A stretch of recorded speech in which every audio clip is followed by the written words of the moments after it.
Hi guys and welcome to another video. So in this video we are going to talk about the if statement in C++. So let's get started. So a quick background here. You guys should probably be familiar with the concept of statements.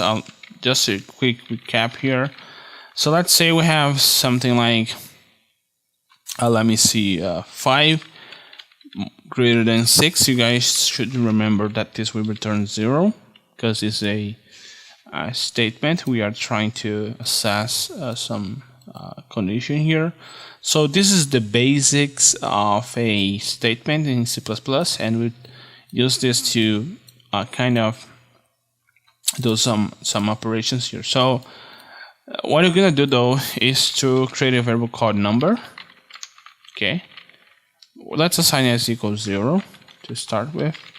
Let's print some text such as enter some number, and let's add a new line. We're going to read this number so you guys can see, and now we're going to assess a statement here. So let's say I want to see if this number is a positive number. I know that positive numbers are numbers who are equal or greater than 0. So I could say if number is greater or equals 0, this number of course is a positive number. So I could do this. Let's just print a number, and let's print here. Let's come back. Is a positive number.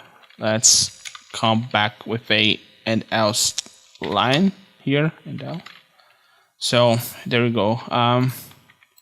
Let's just indent this code a little bit more. So this is the structure of our code for this video, and we execute to see it's functioning. So you guys can see, and it asks me to enter some number. Let's say 8, and it shows that 8 is a positive number.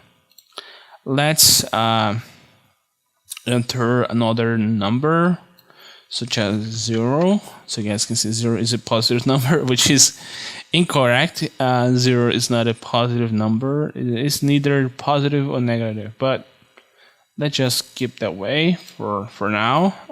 And let's execute once more to enter a negative number such as -8. So you guys can see it doesn't show anything because we don't have a statement to work with that. Okay, we are only working if the number is greater or equal to 0. So we need to kind of find a way to overcome this, and we will talk about this in the next video. Okay, so thank you guys for watching this. See you guys next time.